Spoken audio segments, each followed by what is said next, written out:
Welcome to the Narrate podcast, where we aim to tell God's story with our lives. We'll be continuing to post the Sunday message each week, but we want to dive a little deeper and offer some content to supplement your life with God, and that's where our Beyond Sunday series comes in. Join Adam and Narrate staff as they provide thoughtful discussions, ideas, and interviews that go beyond the message you'll hear on Sunday. So I'm sitting here with my friend John. Thanks for making the trip to Helena. Yeah. I'm very excited to hear you talk about your book, having shared that journey with you. What was the surprising joy of that? We did not talk in advance about my questions, by the way. I love it. The surprising joy. I can think of a couple things that were not joy-filled in the process. We'll come to that too. You can start with those. No, that's okay. The joy part, I think, for me, more than anything, was I have this proclivity and desire to tell stories and funny stories. I love making people laugh on just funny stories. And that became a new avenue this last winter for me to be able to process that and tell people. So there's a lot of funny things that have happened over the course of especially my landscaping career in particular, that having Jerry, my father-in-law, as a mentor, that I had to find an avenue to be able to tell these funny stories to, and the book became a really fun avenue to do that. Yeah. As I was reading it, I couldn't help but think, was Jerry hugely honored by the book? Like, what was his response to it? Yeah, that's funny you say that. Yes, but Jerry being Jerry, I mean, you have to know this guy is like, and I talk about him in the book, but he's like, on the exterior, the guy is this really like rough North Dakota farm boy kind of character. But on the interior, like, he's got a heart of gold. He is a soft-hearted, sweet-spirited, always give a guy a second chance, more than I ever would. And he's taught me a lot about that. And so, but hilariously, because there's only one Jerry, I have this, I don't know if I can find it. He sent this funny text message thread. When I first asked him, like, hey, Jerry, I want to do this story, or this book, and it's going to tell a lot of funny stories about you. And I didn't I needed his permission to be able to do that. So I was like, can I do that? And he sent classic Jerry response. He sends this text message back with an image of this quote board that he has on his wall in his office that's all these quotes, and it's like these famous people. He's like, sure, no problem. And then he like wanted to give me like content for the book. And so he sends me this quote board of all these top 10 quotes. But the best part of it was he's got like Aristotle on there, and like MLK, and like, I don't know, Gandhi, or these, and like the Apostle Paul makes the list 3 times kind of thing.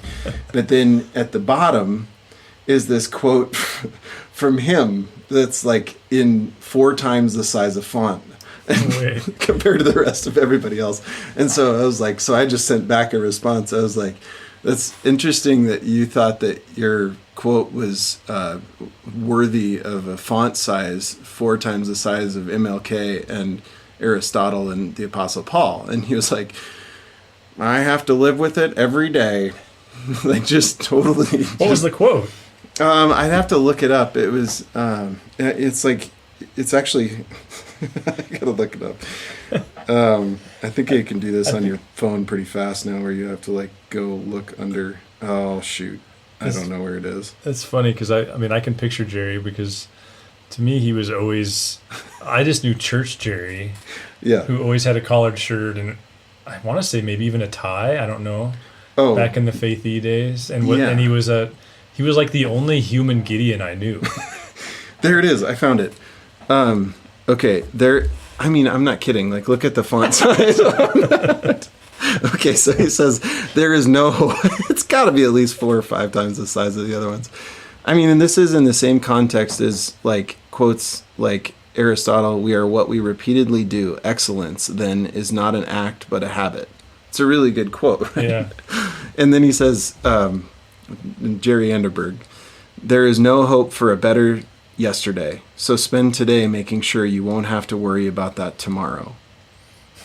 And I'm like, wow, that's a good quote, but I gotta kind of think about it a little bit. Wow. Yeah, there is no hope for a better yesterday, so spend today when he wrote that, making sure you won't have to worry about that tomorrow. Wow. I don't even know. I think I know what that means, but I don't know. So he said yes to the book. Has he read it? Thankfully.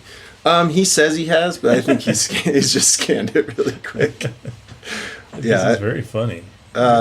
His stories, I mean, and the best part of that is like, when I asked him permission at first, I said, I'm writing this book. Is it okay if I do that? And kind of some of the funny stories we've had along the way. And one of my funny stories is how he mocked me, and he mocks everybody. That anytime someone whines about hard work, he mocks them in a funny way, but an appropriate way. And sometimes, like guys have a little bit of a sensitivity towards that, and it seems like it's growingly getting harder to, tease each other a little bit. Sure. And he doesn't let up on the gas pedal on that stuff. And so he's got this thing that every guy that's ever worked for him knows, that he said something about, like, if you complain about work, he said, oh, no problem, just if you just wait a little longer, the junior high girls are almost here. Which is in your book. Yeah. It's like the Bobby Knight quote, like, you can't say that anymore. I know. And so he literally says, after I ask for his permission, he sends the text just a couple words. He says, go ahead, looking forward to it. Don't forget to mention the junior high girls. It's just who he is. So bad. I mean, so like his sense of humor is more dry. And he raised daughters. Oh man, I mean, well, two boys and two daughters, and he is, but he's different with the girls, like in the most beautiful, sensitive way. Like his voice inflection changes with them. They're precious to him. That's pretty cool. Wow. I appreciate that. He speaks differently to my daughter than he does to my son, in a great way. I love that. Huh. Yeah. What was the hardest part of the book, or the worst? Editing. Oh. Gosh. Oh my goodness. Was it for you? I had a lot of help, but I needed a lot of help. And I think mine came together so slow, because I wasn't really trying to write a book. I didn't know what I was doing, but like most of that writing happened over a 2-year span. So it's like editing a 5-page college paper, it was like that, not that painful. I could see how writing 50,000 words and then editing them, that would be painful. Yeah, it was like that for me. I think I wrote over a shorter, compacted period of time than you. I mean, I had the general consensus of what I wanted to do, but then, and it's really three chunks. Like it's a funny story about Jerry for the most part, or a funny story, or just a story. Yeah. And then a biblical tie back, and then something that has to do with landscaping that ties all of that together as an actual thing that you can do. And so, all the landscaping stuff came quick. That was easy because I had that list. Every day I get asked those questions every single day, and so that part I accidentally became, the Malcolm Gladwell 10,000 hours expert. I didn't set out necessarily to do that with horticulture, and when I say expert, I mean that kind of humbly, because like there's millions of miles of education still to go for me on that stuff. But that part came easy. I'm like, I can come up with 10 questions really fast and tie them to, something in a funny story with Jerry, and I can do, the biblical side of things was the most one of the most exciting things, because those are fun biblical excavations that I don't think are necessarily everyday things. But the hard part was like I wrote all that down, And then I had run-on sentences everywhere. I had poor grammar. I'm an English major in my bachelor's degree. And did you know that you can like graduate from MSUB without not knowing? No offense against MSUB, but like, I didn't have to take a single class in grammar. Yeah, I found out that I was terrible at grammar when I showed up for the one of the requirements is a single credit that you have to be a tutor in their lab, basically. And so I showed up, and I was like, kids were coming in to talk to me about their papers or whatever in the lab, and so they'd come to get support for editing, and I was like, it doesn't sound good. I don't know why, but it's like, this needs some help. And so I had to like learn grammar then. So like actually editing a book, going through that, and mine is short. It was hard. That's the hardest part. Yeah, that makes sense. You helped me a little bit with even the formatting. You're like, hey, you should consider this justified formatting. I didn't even know. When you see that in Word and you're like left justified, center, right justified. What's this justified thing? Right. What is that? Yeah, I guess when you say that, that was probably the most painful part for me, was the learning curve of like what it looks like, getting it to be visually pleasing in the actual printed thing. I mean, because it was such a lag. I mean, you order one and then it's almost 2 weeks before you get one, and then you're like, oh, this font's too big or the spacing's too wide. And or Kindle's format, like it has to be pageless, right? Because then they integrate it into their formatting. I quit on Kindle, and then like 2 or 3 weeks after everything was published, I was like, okay, now I think I have the energy to figure out Kindle. That was brutal. Yeah.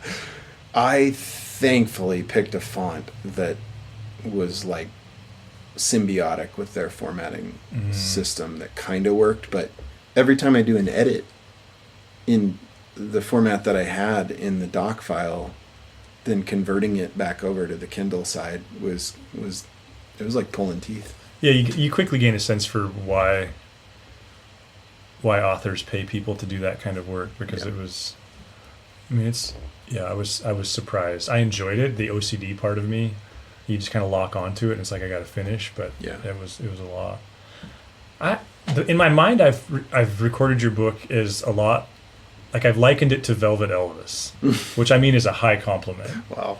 Because it feels like, topically the thread is horticulture, which is awesome and fun, but then biblically, I just loved I loved how much it moved around thematically. It's not like so in recommending the book to people, I'm like, well, it's fun. It's also got these practical components of horticulture, but something about it was refreshing to me, because so rarely do you read a good Christian book that moves around. It's more like what it would be like to go to church for 2 months or something. Like, I don't know how many chapters. I forget how many chapters are there. 14. Yeah. So it's like 14 sermons, but it's not like they're cohesive in one sense, but in another sense, topically they moved around. I found myself wondering, were those teachings that then you pulled from all the teaching work that you do? Yeah, because I teach at Bible Study Fellowship, that was, and we were going through in particular the exile, which is an area that I knew nothing about prior, 2 years ago. And it's so awesome as a piece of the Bible that if you removed that part of the narrative from the Bible is absolutely incomplete. Like the narrative of the exile, the Babylonian destruction, and then the exile of the Jewish people, and why that was such a black hole in their history. And parts of it, so like talking about Daniel and then when they were allowed to return, and when the Babylonians, the Persians came knocking, that part of the narrative is actually beautiful history, and one of the coolest. Sorry about the annoying motorcycle. That's fine. One of the coolest battles, like historically, that there is, and the way that they got into Babylon through the sluice gates. It's super cool history, but beyond even the history, the narrative of the Jewish people and how God redeemed them, and how He took their temple and what they had associated with God's presence, and went, no, like you talked last week in your message about God being with you, and that's the whole point of the exile, is God had to remind them what with you really means. Wow. And so when they had that building stripped and their city stripped of them, they had to then process that as a people, as they were, I always mispronounce it. My friend Isaac always gives me a hard time when I say diaspora. It's diaspora. Diaspora. But yeah, when they when they're scattered everywhere, figuring that out for them as an identity, as a people, it's a cool. I don't remember, what was your question? Just that you were able to pull those teachings into the book. Which, your passion for it, and I think that's what. I think the thing that I think about the most, and maybe not that you need me to be proud of you, but the thing that I'm just have so much admiration for is you were a highly successful pastor who transitioned into the marketplace, but you've retained your faith. How did you do that? Because I'm talking about that tomorrow, actually. Really? It's kind of fun. So people will be listening. Yeah, so people will probably have heard that by the time they're listening to this. Yeah. But that's okay. Yeah, so I'm going to share a story. It's okay for me to share this now because most people won't have heard that until after the message, right? Yeah, totally, yeah. So there's this, so when people ask me, hey, why'd you leave ministry? Or are you ever, the thing I got the most in the first 5 to 8 years after I left from Harvest, or was asked to leave Harvest, when I got let go in that process, it ended up being a really freeing opportunity, because I told people, they would go well, why'd you leave ministry, or are you ever going to get back into ministry? They would kind of fuddle their way through asking that question. Yeah. And I would say, I never left ministry. I just stopped getting a paycheck for it. Yeah, I love that. And but you're the anomaly there. It would seem. I don't know. Yeah, that's weird to me. Some people, I never stopped loving the church. I mean, it was always, I always knew that the church is the hope of the vehicle of the gospel. It is the vehicle of the gospel. And so I never had any doubt about that, whether or not I was going to be a pastor, by title. You know who you are, I think, somewhere innately, even though my personality has evolved, I think, over the years. But I think there's a part of me that's a shepherd no matter what I do.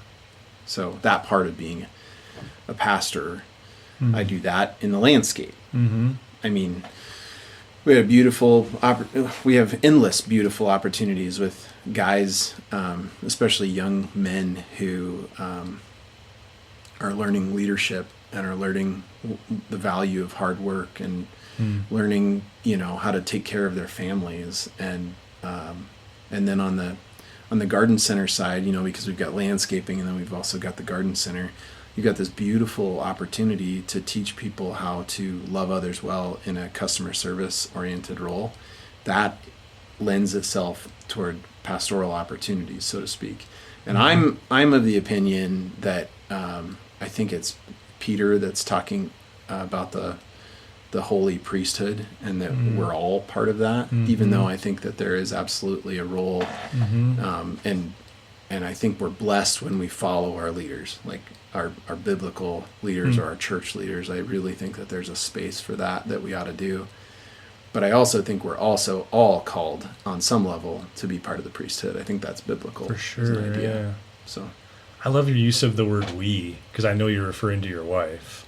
Absolutely, yeah. But that's refreshing, of the lack of I language, knowing that Karen works her butt off in the background, and she's no one would have to know that. Pastorally different than I am. Yeah. I mean, yeah. But absolutely. no one would have to know that if you didn't draw attention to that, because she's the classic invisible bookkeeper, business manager. I don't know.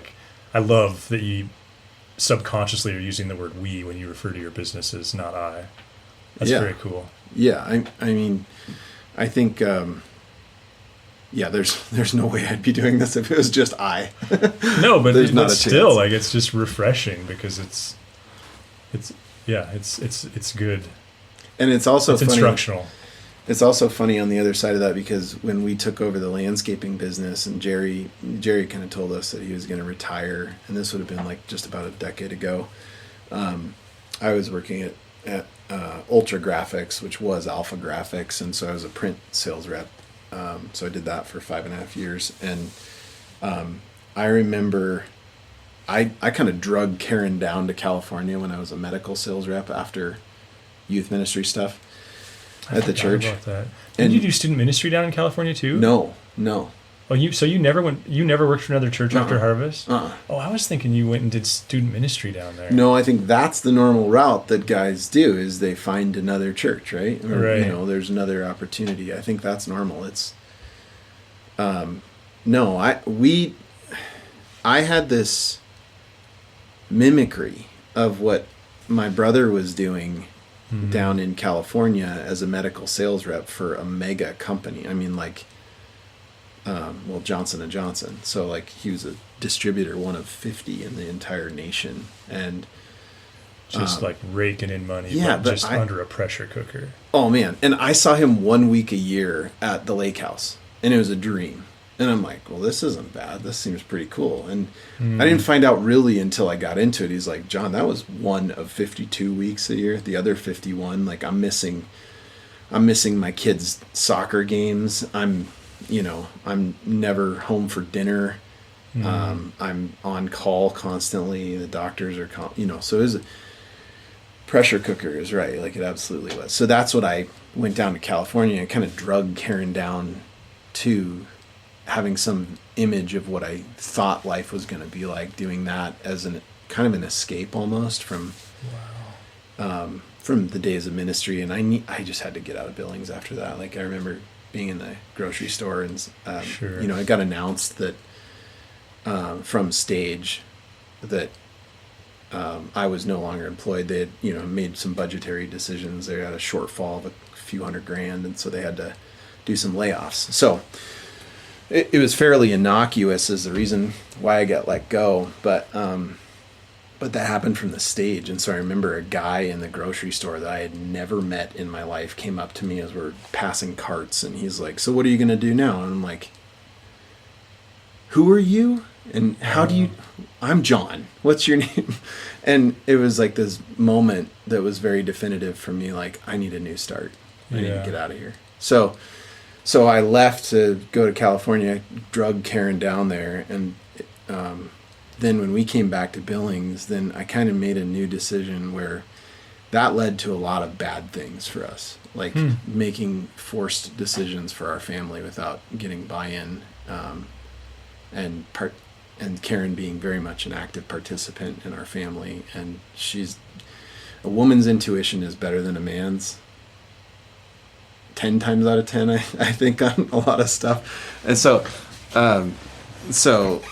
when we came into the conversation of taking on the landscaping business, it was kind of funny because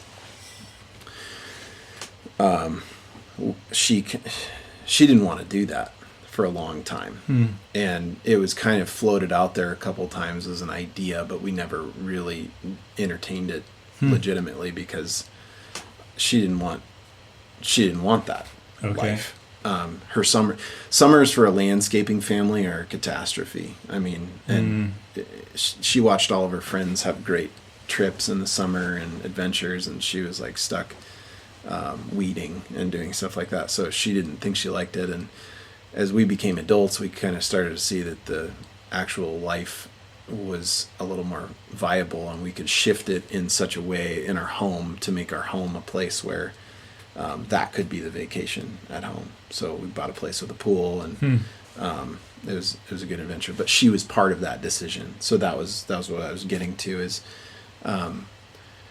she has a lot of influence, and it's kind of funny anytime we kind of tease each other, because anytime things get challenging in that job, it's like, let's not change the fact that we both made this decision to do this landscaping business. And so it's a good little adventure for us. Wow.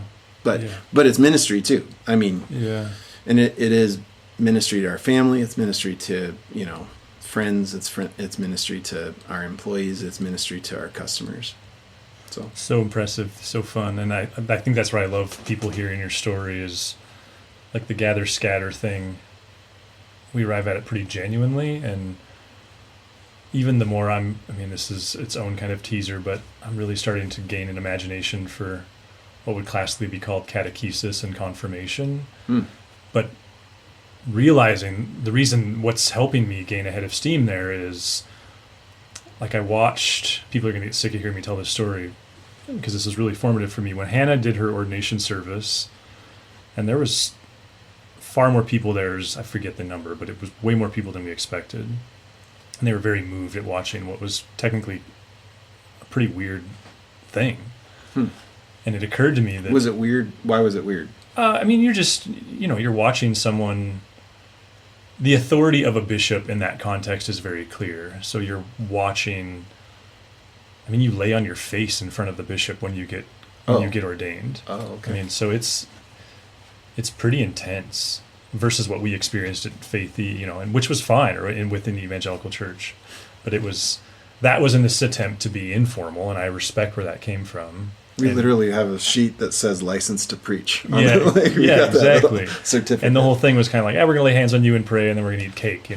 So I think it was its own generational response to the abuse of church authority, and so to find myself returning to it as its own story. But what stood out to me was, I think what was powerful for people was watching someone be validated into their vocation is powerful. And as I was processing that with Jeff, my bishop, he said, Adam, that's what confirmation is supposed to be for the laity, and I don't even love that word laity, back to the kingdom of priests, but he's like, confirmation it's all about vocational commissioning.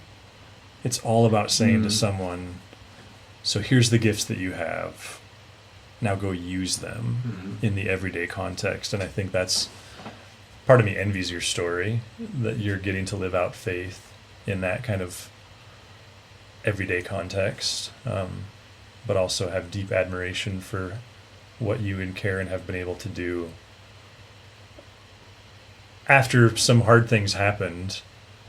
That, the world is full of people who are far from God, and especially far from the institution. And sometimes, and maybe a lot of times in particular, because they've chosen to take bad experiences and be embittered by them. Right. And you've was that an intentional effort on your... I know we're not even talking about the book so much, but it does come out in the book of like, this is who I am. Yeah, hugely. Really? So you had... Yeah, that makes sense. I had lots of people, I remember family saying like, churches do that? And they have financial challenges, financial hardships, and I don't hold that against them. And it was a freeing moment for me, and I wish, Vern was the pastor there, and I wish him the very best, and would even think of him as a friend. And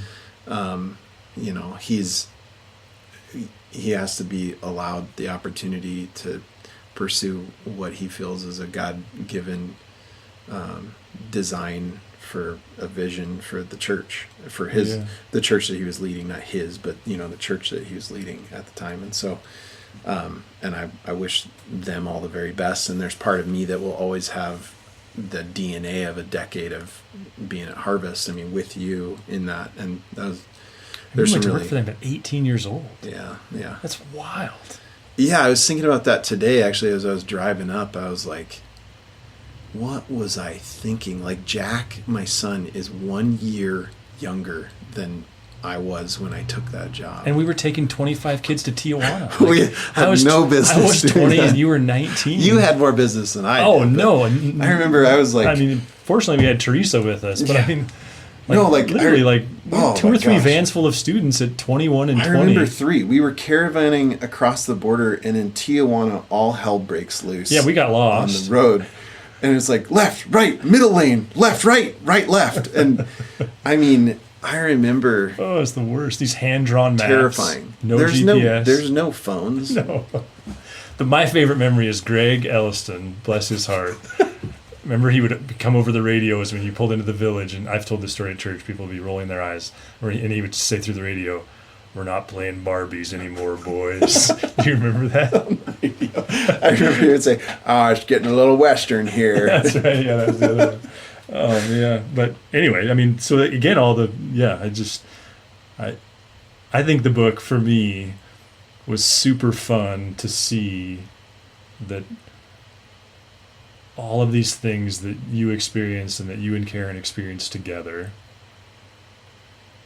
that you've leveraged them or using them for kingdom good in a very unique context. Like, I asked whether Jerry was honored, but I think God is so honored by that, because it's in an age that is so full of like embittered stories. The work that you guys have put forth to be, and this isn't even like, to do the work of keeping short accounts and those types of things, giving the benefit of the doubt to Vern, which you've already even done here in this recording, like all those things.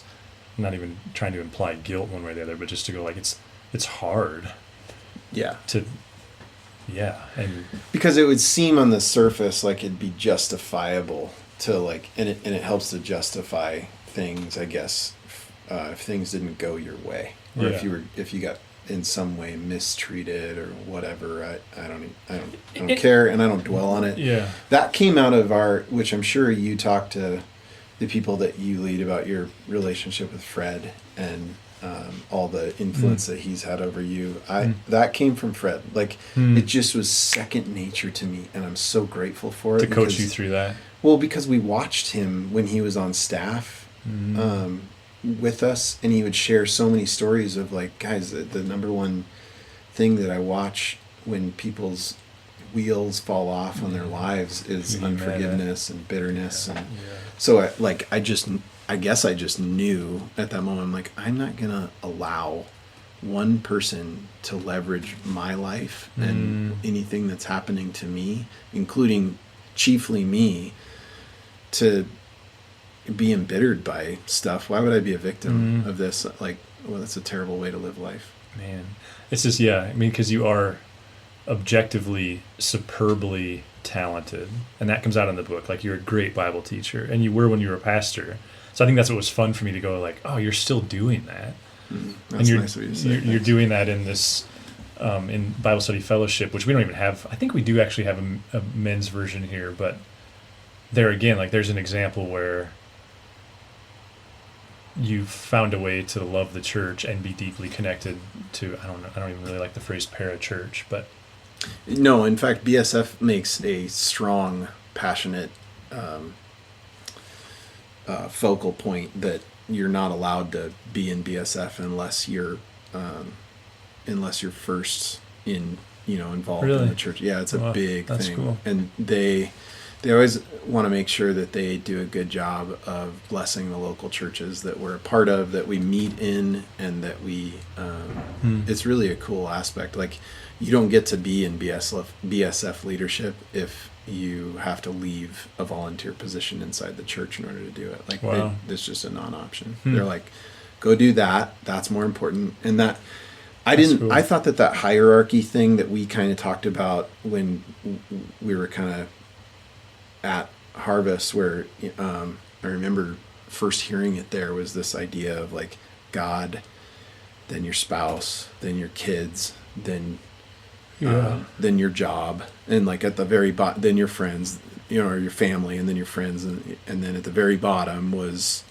and maybe I'm getting some of those out of order, but at the very bottom was ministry, and they would go like next level down is BSF volunteering, and so really I appreciate that about them, actually. Well, it's a hands are made for working. Hands are made for working, right? Yeah, hands are made for working. Yep. Yeah, it's such a fun read. I read it. Teresa's read it. Hannah started reading it, and I heard her go like, "This is awesome." That's awesome. Yeah, has there been anything? Because people will say to me like, "What's been the response to your book?" And I'm like, "I don't know. About what I thought." Like 4 people have purchased it. What has that been like for you? I talked to a buddy the other day. It was really funny, actually. To Seth, Hirschgord. Oh, and wow. It was funny because I was telling him, he was kind of asking a similar question, and I was like, I've got one review on Amazon. It's from Adam. He was like, I'm going to be your second review. So, but I don't know that he will because I actually gave him a book anyway. So, you can still review it. It just won't be verified. Oh, okay. I think is how that works. And yeah, there's a whole algorithm there. You quickly. I mean, we just wrapped up this series, What If I'm Just Average? And the whole process is, again, a reminder of things being highly successful. There's so many more variables than just the quality of the work. Yeah. And the it's a phenomenal book. And yet there's just so many things that we take for granted, and first to market kind of things, and just so many things. Well, to that point, like I was, and I'm talking about it in the message to kind of end tomorrow, but I'm just going to do a spoiler now for you. But one of the really fun parts of that whole being average thing, and I'm okay now being average, but I wasn't at 18 or 20 or 25. And maybe it wouldn't be good if you would have been. Like I struggle with that. Fair point. Yeah. Yeah. But I left youth ministry, right? I left occupationally working for the church. But I still work for the church. I still work for the gospel. I still, that is my job is ministry to, share grace and love of Jesus Christ in my life. And there is no better thing to do. So, but I'm just kind of average, and I just play in the dirt now. And one of the really fun things that just happened at the end of May was I got this note card from this girl that's been a part of, she's Riley, so she's my daughter's age, Riley's age, and she has been a part of our, of Roots as an employee since day one. And and now she's in college, and it was really neat. We had the opportunity to bring her back from college, even though her family moved down to Texas, and she wanted to come back so much to be a part of Roots. And having her presence there is just really, really fun because she's got a lot of life to her and pure joy, and she's so helpful, and she knows a lot about plants now after 6 years of working there. So we're like, can you please come back? And so she came back, and then at the end of May, she's like, I have to go because I'm starting a new job. So she writes this card to us on the last day, and it's really beautiful. And she said, John and Karen, you guys are the best. I always think about the time I asked John what made him decide to leave ministry. And he said, he didn't leave ministry. This was the ministry now. Working here, I've gotten to meet so many different customers and coworkers, and I watched you both treat them with a love that reflects Christ. This place has been such a blessing to the community, especially me. Thank you so much for Roots. Wow. But here's the really funny part, because I think God has a really good sense of humor. She left to go work for a church doing youth ministry. And so, I think that that's actually a really beautiful example of you never know what impact, just being average is going to be. And I'm really grateful for the influence that we got to basically just open the door for her to learn some really great things to go make an impact for the kingdom. I mean, that's awesome. It's just really a fun opportunity. That, I think the foundation that Fred has laid, and Fred's not the first layer of the foundation. The foundation that's in Billings, that I think Fred has had a huge role in building, in just the value of the organic kingdom, is having entered into it at 20 and it being the only thing I knew. I took it for granted, but you're a really neat continuation of the legacy that I think is very Holy Spirit ordained in Billings, which is business people who take their faith and their love of the local church very seriously. And that's not to suggest they're not here, but it's not in Helena anywhere near at the volume. So it's neat to see that I love that you're a continuation of that you and Karen are. It's cool. Yeah, thanks for saying that. It's you don't just go into business if you're not working for a church. Your job as a lay person, so to speak, isn't just to write checks. And I think sometimes that's the easy thing to do, or easier for some guys more than others and gals. But that, and maybe that is the gift. I understand Paul talks about that, and like for some people it's giving. Yeah, you bet. But I mean, and it's not, I love your phrase, gather and scatter. Because the church, yes, the church meets on Sunday mornings or Saturday nights or whatever the thing is, but the church, like every one of us has stories about someone that got embittered by someone in the church because they didn't get treated right or whatever. That's the part of scatter that's the most important thing to me for the gospel, is that we scatter in our lives for the rest of our lives, not just on Sunday morning, and how we treat others every day, not just on Sunday morning, is really one of the most gospel-centric things we will do. Yeah, I love that. It's very good. Thank you. It's fun to talk. It's super fun to have you here. If you'd like to learn more about Narrate Church, find us online at narratechurch.org. You can also look us up on Facebook or Instagram. Thanks for listening.